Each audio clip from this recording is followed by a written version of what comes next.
Hello everyone, welcome back to our channel Prabhanani official. నేను long videos చేసి చాలా రోజులు అయిపోయింది.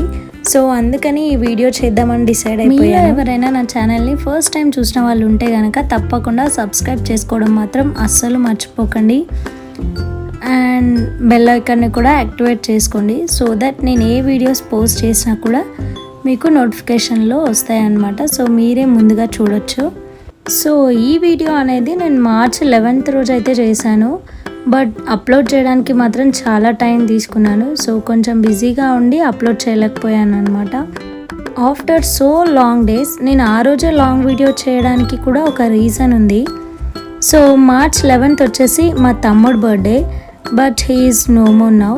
బట్ మేము ఏంటంటే తన బర్త్డేని ఆర్ఫనేజ్లో సెలబ్రేట్ చేసుకున్నాం లాస్ట్ ఇయర్ అండ్ ఈ ఇయర్ కూడా. ఆర్ఫనేజ్ వాళ్ళకి జస్ట్ మనీ ఇస్తే చాలు, వాళ్ళే ఫుడ్ అదంతా వాళ్ళ పిల్లల కోసం ప్రిపేర్ చేసుకుంటారు. జస్ట్ అక్కడికి మనం వెళ్ళి వాళ్ళకి వడ్డించడమే ఉంటుందన్నమాట. సో ఇంకా మేము లంచ్ టైం పెట్టించాం కాబట్టి లంచ్ టైం వరకు మేము అక్కడికి వెళ్ళాలి 1 o'clock అలా. సో మార్నింగే లేచి టీ తాగడం అనేది నాకున్న బిగ్గెస్ట్ హ్యాబిట్. అసలు ఎప్పుడైనా టీ మానేద్దామనే ఆలోచన వచ్చినా కూడా అసలు మానేయడం అయితే నా వల్ల అస్సలు కాదు. సో మార్నింగే లేచి టీ తాగుతుంటే అలా ప్రశాంతంగా డే అంతా కూడా చాలా ఫుల్ఫిల్గా ఉంటుంది. ఇంకా ఆ రోజు టీ తాగేసి బ్రేక్ఫాస్ట్కి అయితే దోశ చేసుకుందాం అనుకున్నాం. అండ్ దానికోసమే ఇప్పుడు చట్నీ అయితే ప్రిపేర్ చేయాలి. సో చట్నీ అంతా ప్రిపేర్ చేశాక దోశలు వేసుకొని బ్రేక్ఫాస్ట్ అదంతా కంప్లీట్ చేసుకొని మేమైతే ఆర్ఫనేజ్కి అయితే స్టార్ట్ అయిపోదాం అనుకున్నాం. దోశలు వేయడం అనేది ఒకప్పుడు నాకు చాలా పెద్ద టాస్క్, బికాజ్ అదంతా రౌండ్గా రావడం, అంత సన్నగా రావడం.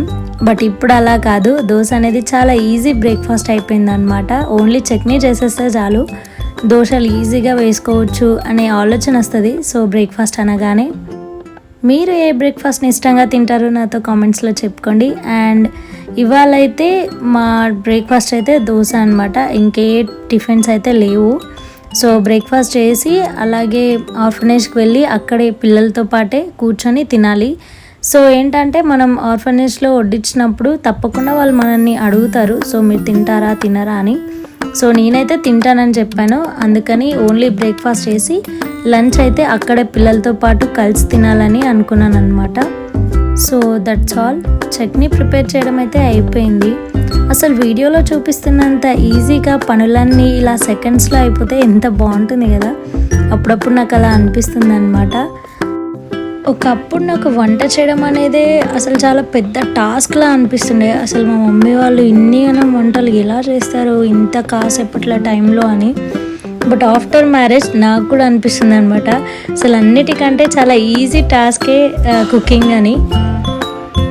బట్ సమ్టైమ్స్ కుకింగ్ అనేది చాలా పెద్ద టాస్కే. ఎవరైనా పెద్దవాళ్ళు కానీ లేదంటే ఎక్కువ మంది కానీ వస్తే అప్పుడు వంట కోసం టెన్షన్ పడాలి. కానీ నార్మల్గా 4-5 మెంబర్స్ ఉన్న ఇంట్లో అయితే చాలా ఈజీగా కుకింగ్ అయితే చేసుకోవచ్చు. సో చట్నీ కూడా ప్రిపేర్ అయిపోయింది అనమాట. సో బ్రేక్ఫాస్ట్కి ఇంకా బ్రేక్ఫాస్ట్ చేసుకోవడానికి దోశలు ఒక్కటే మిగిలింది. నాకు దోశలు అలా రౌండ్గా నీట్గా వచ్చినప్పుడల్లా అనిపిస్తుంది అనమాట, నేను ఒక పెద్ద చెఫ్ అయిపోతానేమో అని. జస్ట్ కిడింగ్, నాకంత టాలెంట్ లేదు వంటలలో. సో ఏదైనా కూడా ఫస్ట్ ట్రైల్ అయితే చాలా బాగా వస్తుంది, బట్ వచ్చింది కదా అని తర్వాత ఇంకేదైనా ట్రై చేస్తే అస్సలు రాదు, అదేంటో తెలీదు. అలా అయిపోతూ ఉంటుంది అనమాట కొన్నిసార్లు. సో ఇంకా బ్రేక్ఫాస్ట్ అదంతా కంప్లీట్ చేసుకొని మేము ఆర్ఫనేజ్కి అయితే వెళ్దాం అనుకున్నాం. బట్ ఇంటి దగ్గరే మాకు చాలా లేట్ అయిపోయింది బికాజ్ వేరే పనుల వల్ల. సో మేము 12 వరకు ఆర్ఫనేజ్లో ఉండాలి, 12-12:30 వరకు. బట్ మాకు 1-1:30 కూడా అయిపోయింది. సో ఇంకా నేను పిల్లలకి అంటే ఇంకా ఓల్డ్ ఏజ్ పీపుల్ కూడా ఉంటారు కదా, సో వాళ్ళందరికీ కూడా ముందే ఫుడ్ అయితే పెట్టేయమని చెప్పాను, నేను వచ్చినా రాకపోయినా. సో వాళ్ళైతే ఫుడ్ అనేది స్టార్ట్ చేసేసారు. బట్ పిల్లల్ని ఏంటంటే పిల్లలు కాసేపు వెయిట్ చేయగలరు కాబట్టి పిల్లల్ని అయితే వెయిట్ చేయించారనమాట మేము వెళ్ళేదాకా. ఫస్ట్ అయితే కేక్ కట్ చేసి తర్వాత ప్రోగ్రామ్ అనేది స్టార్ట్ చేస్తారు, ఫుడ్ డిస్ట్రిబ్యూషన్ కానీ ఇంకేదైనా కూడా. బట్ మేము తొందరగా వెళ్ళలేదు కాబట్టి సో ఫస్ట్ ఫుడ్డే పెట్టామన్నమాట మేము.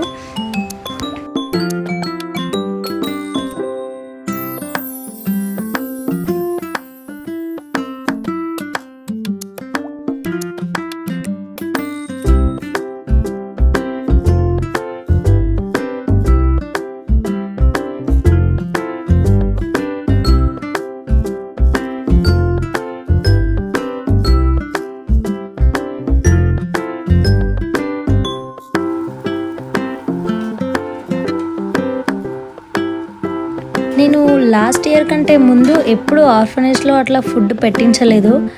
బట్ ఆర్ఫనేజ్లో ఫుడ్ పెట్టించిన తర్వాత నాకు అనిపించింది ఏంటంటే బర్త్డేస్ చేసుకునేటప్పుడు బయట చేసుకొని కేక్కి ఇంకా బిర్యానీకో లేదంటే ఇంకేదైనా వాటికో మనం మనీ వేస్ట్ చేసే కంటే ఇలా పిల్లల మీద ఇన్వెస్ట్ చేస్తే మాత్రం చాలా బాగుంటుంది. బికాజ్ మనం వెళ్ళిన రోజైనా వాళ్ళు కాస్త ఫుడ్ అనేది బాగా తింటారనమాట. సో ఇక్కడ చూసేసారు కదా, పిల్లలకైతే ఫుడ్ డిస్ట్రిబ్యూషన్ అయితే స్టార్ట్ అయిపోయింది ముందే, మేము వెళ్ళకంటే ముందే. కానీ మేము వెళ్ళకున్నా కూడా మా అన్నయ్య మామయ్య అయితే ముందే అక్కడికి లొకేషన్కి అయితే వెళ్ళిపోయారు. సో వాళ్ళిద్దరు కూడా పార్టిసిపేట్ చేశారనమాట అక్కడ వడ్డించడంలో. ఇంకా మేము వెళ్ళేసరికి పిల్లలు హాఫ్ తినడం కూడా అయిపోయింది. సో నెక్స్ట్ టైం ఎవరైనా అడిగి పెట్టించుకునే వాళ్ళు ఉంటారు కదా, సో వాళ్ళకైతే సర్వ్ చేస్తున్నాను అనమాట నేను. లాస్ట్ ఇయర్ నుండి నాకైతే ఇలా చేయడం చాలా బాగా నచ్చింది. బికాజ్ మనం బయట వేస్ట్ చేసే మనీ కంటే ఇక్కడ పెట్టుకుంటే చాలా బాగుంటుంది అనిపించింది. సో మీరు ఎవరైనా ఫుడ్ డిస్ట్రిబ్యూషన్ చేయాలనుకుంటే మాత్రం తప్పకుండా 1 సెకండ్ కూడా ఆలోచించకుండా అదే పని చేయండి. అండ్ మీలో ఎవరైనా బర్త్డేస్ ఉన్నా కూడా వన్స్ ఒక్కసారైనా మీరు ఒకసారి ఇలా ట్రై చేయండి. నెక్స్ట్ బర్త్డే కూడా ఇలాగే జరుపుకుంటారు. సో ఇంకా పిల్లలందరూ తినడం అయిపోయాక మేము కూడా వాళ్ళకి పెట్టిన ఫుడ్డే మేము కూడా అందరం టేబుల్లో కూర్చొని తిన్నాం. ఇంకా తిన్న తర్వాత కేక్ కటింగ్ అయితే స్టార్ట్ చేసాం. యాక్చువల్గా అయితే ఫస్ట్ కేక్ కటింగ్ చేశాకే కేక్ తిన్నాక పిల్లలకి ఫుడ్ పెడతారు. లాస్ట్ ఇయర్ అయితే అలాగే చేశారు.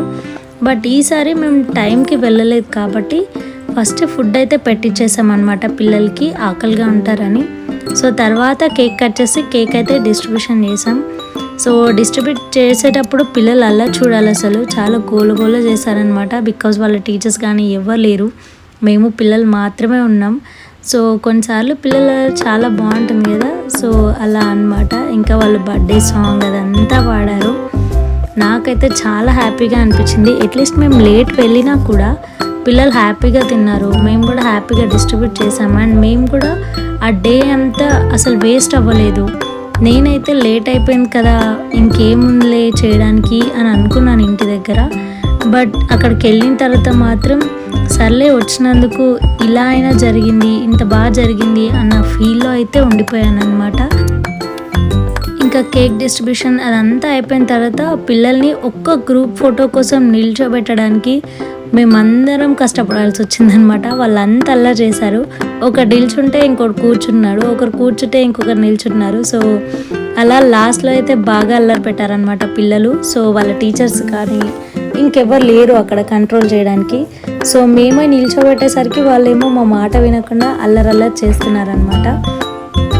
ఇంకా అల్లరిని భరిస్తూ వాళ్ళని కాసేపు అయితే నిల్చోబెట్టాం, ఇంకా గ్రూప్ ఫోటో తీసుకుందామని. మేము లేట్గా వెళ్ళడం వల్ల అక్కడ ఓల్డేజ్ పీపుల్ని కూడా మేము కలవలేకపోయామన్నమాట. ఫస్ట్ ఆఫ్ ఆల్ బికాజ్ మేము లాస్ట్ ఇయర్ వెళ్ళినప్పుడు వాళ్ళకు కూడా ఫుడ్ అనేది మేమే వడ్డించాం. బట్ దిస్ టైం మేము వెళ్ళేలోపే ఓల్డేజ్ పీపుల్ వాళ్ళందరూ తినడం కూడా అయిపోయిందనమాట. సో ఇలా జరిగింది ఆ రోజంతా కూడా. నాకైతే చాలా హ్యాపీగా అనిపించింది. సో మీరు ఎవరైనా బర్త్డేస్ ఇలా జరుపుకోవాలనుకుంటే మాత్రం తప్పకుండా ఇలాగే జరుపుకోండి. అండ్ వీడియో ఎండ్ వరకు చూసినందుకు thank you. Don't forget to subscribe my channel and like this video too.